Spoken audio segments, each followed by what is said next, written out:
ఋగ్వేదం నుండి పాఠ్యము, సామవేదం నుండి గీతము, యజుర్వేదము నుండి అభినయము, అధర్వణ వేదం నుండి రసము గ్రహించి నాట్య వేదాన్ని సృష్టించారట. గీతం, వాద్యం, నృత్యం, అలేఖ్యం అని వివరంగా 1000 సంవత్సరాలకు పూర్వమే వాత్స్యాయనుడు అంటే మల్లినాగుడు మొదటిసారి చతుషష్ఠి కళలను ప్రస్తావించాడు. పార్వతీదేవి వద్ద శ్రీకృష్ణుని మనుముడైన అనిరుద్ధుని భార్య ఉషా నేర్చుకొని తన అత్తవారిల్లైన ద్వారకలోని రాచకన్యలందరికీ నాట్యం నేర్పిందట. నాట్య కళలోని 108 కరణములు చిదంబర దేవాలయంలో నేటికి కూడా చూడవచ్చు. శృంగారం, హాస్యం, కరుణ, రౌద్రం, వీరం, భయానకం, బీభత్సం, అద్భుతం, శాంతం వీటిని మనం నవరసాలుగా చెప్పుకుంటాం. తమ నాట్యంలో ఈ రసాలన్నింటినీ కలబోసి మెప్పించిన సినీ నాట్య తారామణులలో ఒకరైన రాజసులోచన గారు 1934 ఆగస్టు 15న విజయవాడలో భక్తవత్సల్యం దేవి కమ్మలకు జన్మించారు. బాల్యం నుండి సంగీత సాహిత్యాలపై మక్కువ చూపించడంతో పంకజం అనే సంగీత టీచర్ను ఏర్పాటు చేశారు. వీరి కుటుంబం మద్రాసులో ఉండటంతో చిట్టిబాబు గారి వద్ద వయోలిన్ నేర్చుకుంటూ సరస్వతి గాన నిలయంలో విద్యార్థిగా చేరి డిప్లొమా పొందారు. అప్పటి సుప్రీంకోర్టు ప్రధాన న్యాయమూర్తి అయిన టిఎల్ వెంకట్రామయ్యర్ ముఖ్య అతిథిగా పాల్గొన్న హిందూ హై స్కూలు హాలులో తొలిసారి రాజసులోచన నృత్య ప్రదర్శన చేశారు.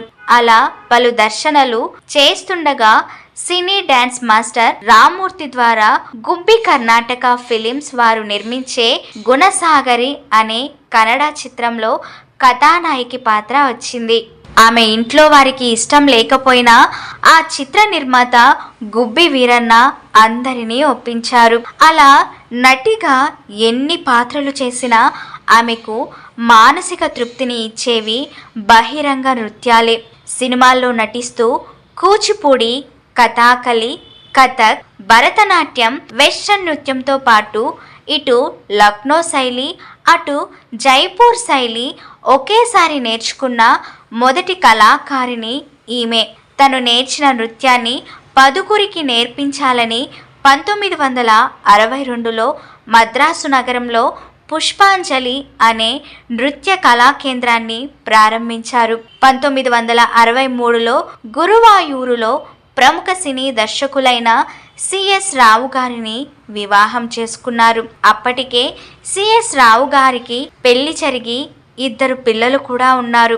అయితే ఆయన దర్శకత్వంలో ప్రచండ భైరవి, గ్రామ దేవతలు, మామకు తగ్గ కోడలు, ఏకవీర ఇలా పలు రకాల పాత్రలు చేస్తూ 300 చిత్రాల మైలురాయిని దాటారు. నటి సావిత్రి గారి దర్శకత్వంలో చిన్నారి పాపలు చిత్రానికి నృత్యానికి దర్శకత్వం వహించారు. తమిళనాడు ప్రభుత్వం కలైమామణి బిరుదుతో ఘనంగా సత్కరించింది. పాండవ వనవాసం చిత్రంలో ఉరుగుల పరుగుల దొల పాటకు ఆమె చేసిన నృత్యాభినయం అజరామరం. వెలుగు నీడలు చిత్రంలో పాడబోయి భారతీయుడా పాటలో కూర్చున్న భంగిమలో 2 మెట్లు ఒక్కసారిగా ఎక్కుతూ చేసే నృత్యం అమోఘం.